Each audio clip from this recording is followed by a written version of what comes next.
Hello and welcome to Young Money. I'm Nozi Pombanjwa. As you can see, we're in our Johannesburg studios today and we're about to sit down with Soweto-born but Paris-based chef. His name is Wandile Mabaso and he just happens to be in South Africa for a short stint. Let's find out about his amazing journey and how he's become a 2-star Michelin chef. Wandile, thank you so much for making the time to join us. Let's start off with just the journey. How does a young boy from Soweto make it to the capital of culinary experiences, of course, that being Paris or France? Talk us through that journey. Well, it's been a long journey. It all started when I finished school here in Capsicum, and I was sent to Palm Beach in Florida of the USA. And there I worked for a year, and from there I just decided to change agencies, which sent me upstate New York. And then I spent about a year over there, and I just decided to take a big risk and move to New York City, all by myself, not knowing anybody there. So it was basically from door to door, just job searching at all the fine dining restaurants in New York City. Eventually I found a job at a French restaurant. I was trained in classical French cuisine over there. And then from there I just somehow got into the circle of French chefs, the great French chefs of New York City. And I got into the circle, and it was a matter of referrals after there, of okay, I know this chef, I know that chef is good for this job. And I was referred to lots of good French chefs. I worked in numerous outstanding French restaurants, from 2-star Michelin to 3-star.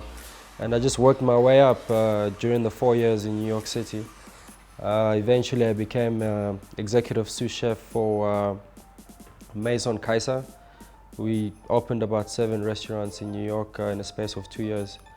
And from there I was introduced to Alain Ducasse in New York, and I worked for him when he was promoting his book over there. And eventually he offered me a position in his restaurant in Paris, Meurice, which is 2-star Michelin. And that's where I am now. It can't have been an easy journey for you and an easy decision for you to make. How did that come about? How do you get to a point where you're choosing culinary experiences over every other career choice that young men at your age were probably making at the time? Well, I mean, I know this is cliche, but it's the passion for it. And I knew from a young age that I was interested in cooking. Even before I knew it was a profession. It was something I was always interested in. You know, my mother was a good cook, so I always watch her cook and taste the food, and I would try and replicate those dishes when she was not there. So I would cook all the time. I was just interested in cooking, and it came to a point when I was about 15, and I actually realized this is a career. You know, some people are doing it as a career. I'd see some chefs on TV, and from then I knew that this is what I want to get into. And so by 18 I made a decision, like, I'm gonna go to a cooking school, and my parents were like, no, you have to go to a hotel school. You know, if this cooking thing doesn't work, then at least you work in a hotel, or you're a hotel manager or F&B manager. And so I did that, and after I studied, I did my culinary degree after the hotel degree. And it's just something I always wanted to do. There was no other way. I was just passionate about it, and it's what I wanted to do, and I still have a passion for it even now. And what's the experience been being in foreign markets, especially when we're talking Michelin star levels now? What is the experience in the global space like, and how would you compare that to what we currently see in the very same space in South Africa? The experience is very far apart in terms of, first of all, I think it's just the mentality, how chefs over that side and chefs over here view the industry, and how they treat the industry itself. We have very talented chefs over here in South Africa, very good chefs who are doing very good things. But the majority of chefs the way they look at the industry is not as serious as how they look at it in Paris. And that's simply because in Paris and France, it's an old industry. It started a very long time ago, and for us it's still new. People are still discovering it. And in Paris, it's a well-respected profession. Actually, if you're an amazing chef like Alain Ducasse in Paris, you're just as good as a surgeon. You are treated like a surgeon. People give you that much respect, and it's so serious that some kids don't even finish school. You know, they start cooking at 13 as apprentices. You know, and by the time the guy's 21, it's all he's done in his life, and he's serious about it. He moves up ranks, and he's so good by the time he's 25, and it's taken so serious.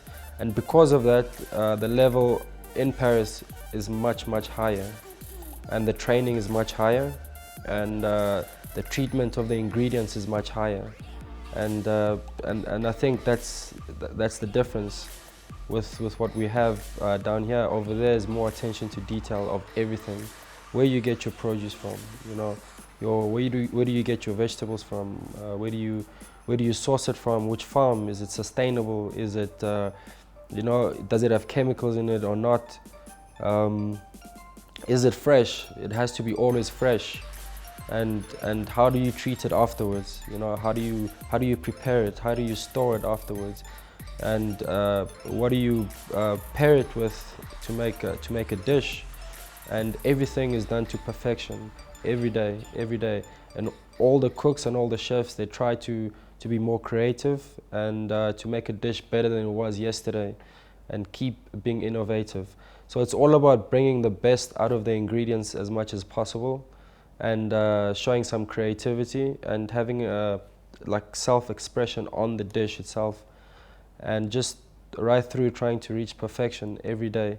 And that's the difference between a 2-star Michelin restaurant and maybe a regular bistro, I'd say, here in Joburg. If you had to reflect back on perhaps the most challenging part of the journey thus far, what has been the one thing that you have found really important and integral to the journey, but perhaps one of the most difficult things that you've had to overcome to get to where you are today? The most difficult, I think, has been just patience. Just the patience. I mean, there's a lot of things that were difficult. You know, when you first start, the money is not so good, so you ask yourself, do I want to be in this industry? Is it really worth it? You know, and then once again, the main thing is passion. You know, once you have passion for it, you just keep going. And there's other difficulties as well. You know, missing family, being abroad, where you ask yourself, maybe I should go home and spend more time with my family, and just get a simple job at a hotel in Joburg somewhere as a chef or an executive chef or something. But once again, with the passion, you just keep pushing. The passion for growing and learning just keeps you there in New York, in Paris, for you to keep pushing to higher levels. But once again, everything is overcome by my passions. But I think the most difficult, like you ask, is you know, the patience. I've been out the country for 7-8 years now, just cooking in different places and just learning and training and just coming to a higher and higher level. And in between that, these 7 years is a lot of time lost with friends, a lot of time lost with family, a lot of time. So I think time and patience was the biggest thing for me. And I had to overcome it, you know. But the passion and the vision, once you think, is it worth it? It's so much time. You think you have the mental picture of where you want to see yourself, and I guess that makes you overcome that, and you understand what I'm giving up for. So yeah. So today we're in Johannesburg. We are having this conversation. Let's fast forward 5 years from now. What has Wandile achieved, not only for himself, but what do you think you've achieved for the South African scene? 5 years back, I was in New York City. I think I just arrived in New York. And what I've achieved from there, for me, is phenomenal. You know, I came in, I was probably at a level of when I came into New York, I was at a level of like a cook, you know, like a line cook, as they call them in America, or a junior chef de partie, you know. And within a space of 4 years, I managed to become an executive sous chef in New York City for a great French chef, you know, and for a very, very serious and good company in New York. So, and besides that, just the level of information that I got during that 4 to 5 years is amazing, and I think that's a great achievement. And moving from not knowing anybody in New York, not having a job, looking for a job for myself, and now I'm in Paris. You know, 5 years ago I never thought I'd get to Paris at a 2-star Michelin restaurant for Alain Ducasse, one of the best chefs in the world, probably the godfather of cooking. So for me, that's a huge, huge accomplishment. You know, a lot of cooks or chefs would be satisfied with this now, but I feel like you ask, where do I see myself in 5 years? Now I want to reinvent myself and grow more within the industry. And where I see myself in 5 years is, what I'm trying to do is build a brand and have me as a brand, and still be learning, still be traveling, you know, still discovering new things. But where I want to see myself in 5 years is a brand, a respectable brand that offers quality, whether it be the cookouts that I do right now, or whether it be a bistro concept, whether it be a coffee shop concept, you know, whichever concept or idea that I have within my brand as Wandile Mabaso will bring out quality. And that's where I see myself in 5 years, and hopefully it will happen. You know, a very big, innovative and quality-driven brand within Africa, within South Africa, Africa, and hopefully the world. Well, there you have it. We're sitting down with the 2-star Michelin chef Wandile Mabaso. He is Soweto-born, but obviously on the global stage and really making waves. Let's take a short break. When we come back, we continue our conversation with Wandile. Don't go away.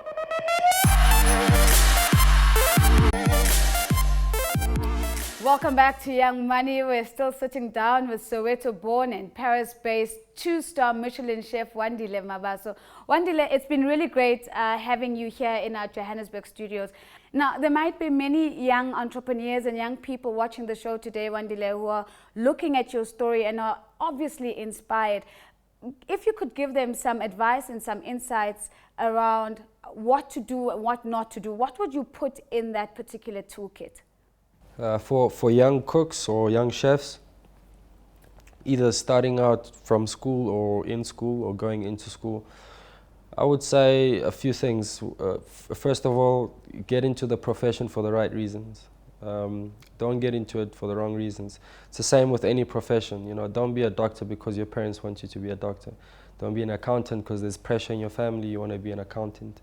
You know, you need to figure out what it is that you're passionate about, and what you think will drive you for the rest of your life, and you get into it. And the same with cooking. Get into it for that reason, that it's a passion and it's something you're going to be in for the rest of your life.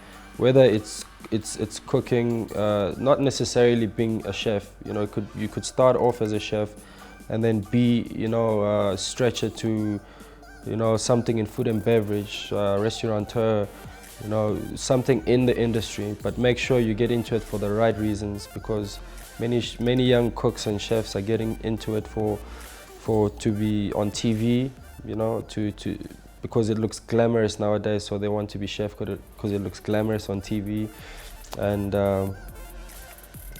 it's going to be a problem once you come across hurdles.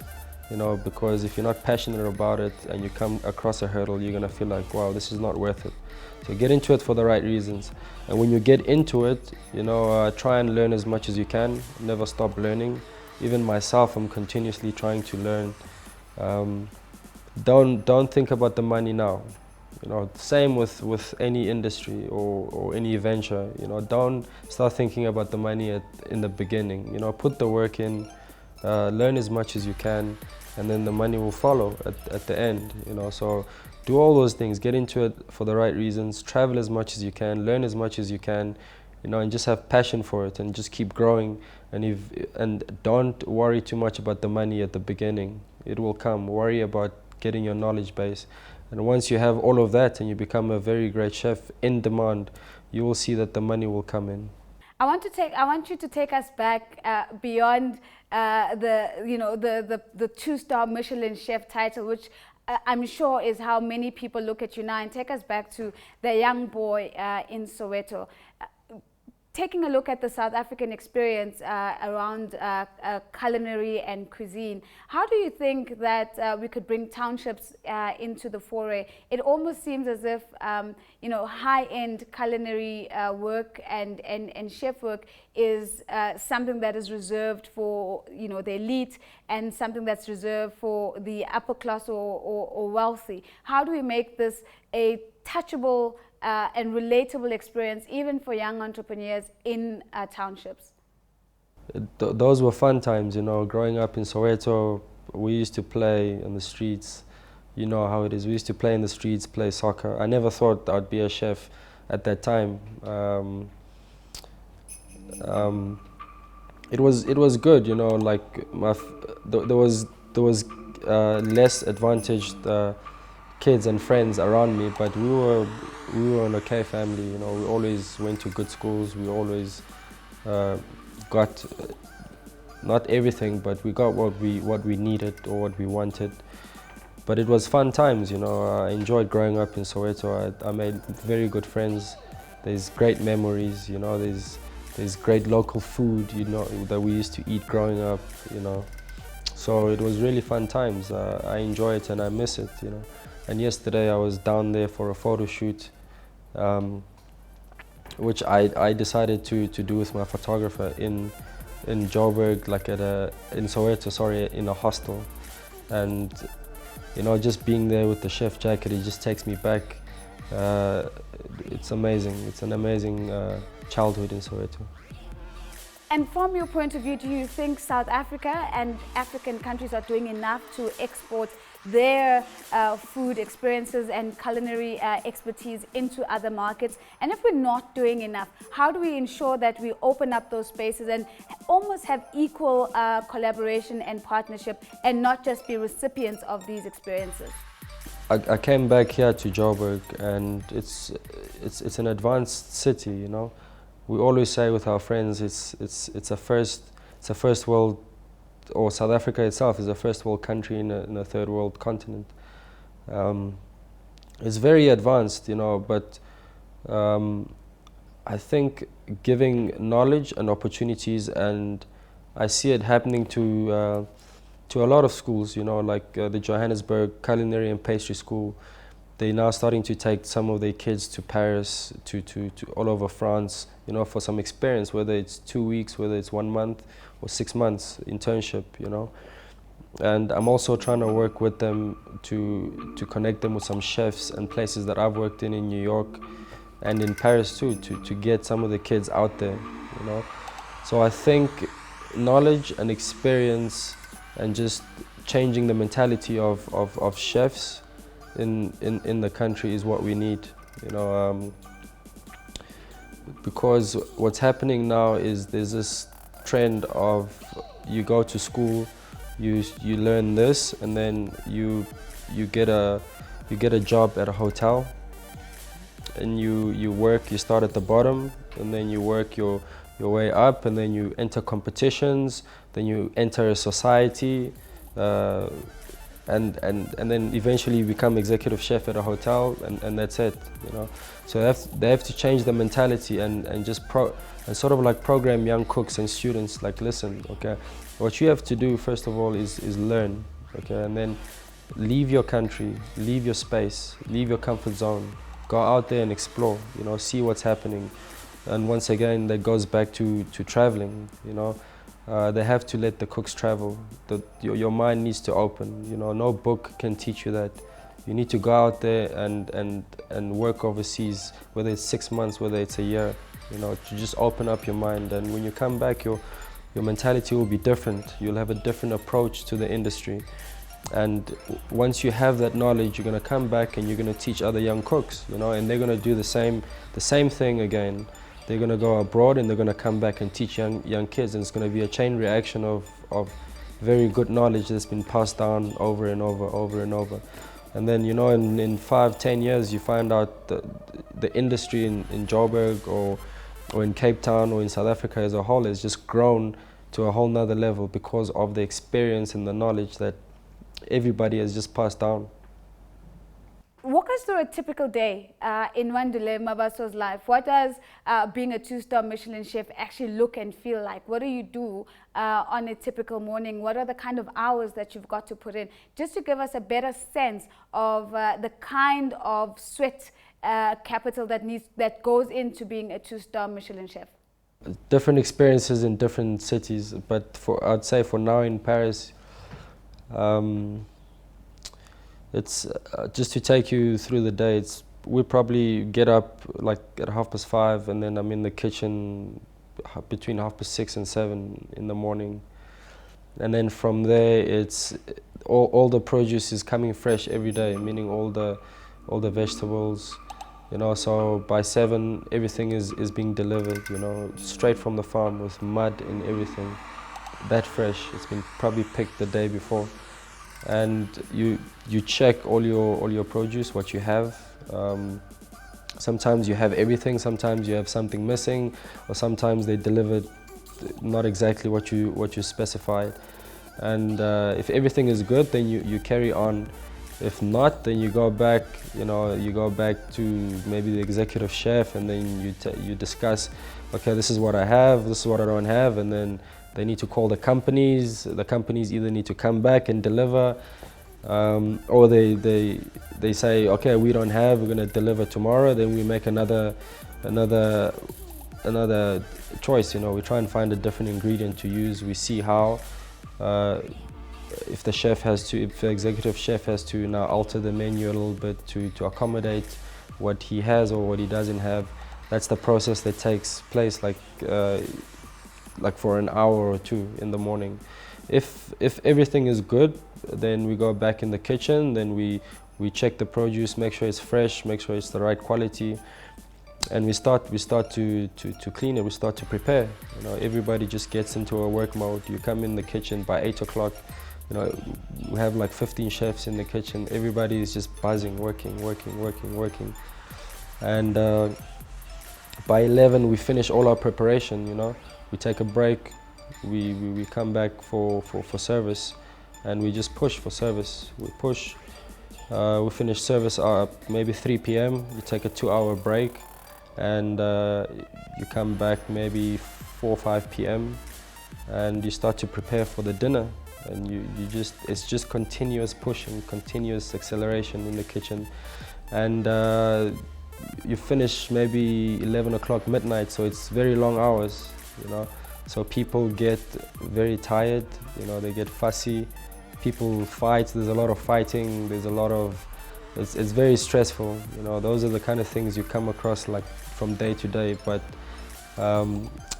we all understand that, you know, it's because everybody is tired, everybody's is been pushed, you know. Working at that level, you're pushed to the limit, you always need to be perfect, even if you're tired, you know, nobody cares. You have to keep pushing and give out like real perfection.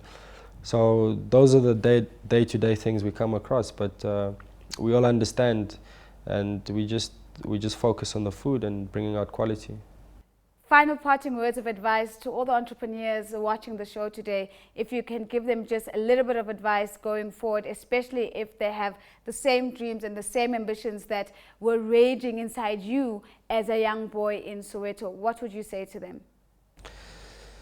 For the young ones, guys, have the passion, always show the passion, you know, learn as much as you can, and just grow, you know, get out there, don't be scared, think different, and just take the risk and just follow your passion. Thank you so much for joining us. And there you have it. That is Wandile Mabaso, 2-star Michelin chef, Soweto-born, and back here in Johannesburg, having a conversation with us before he heads back to Paris. Thank you so much for making the time to join us. Now remember, if you want the Young Money crew to come to you, all you need to do is just follow me on Twitter. It's @TheRealNozi. And don't forget, our hashtag is YoungMoney410. Until next time, it's goodbye.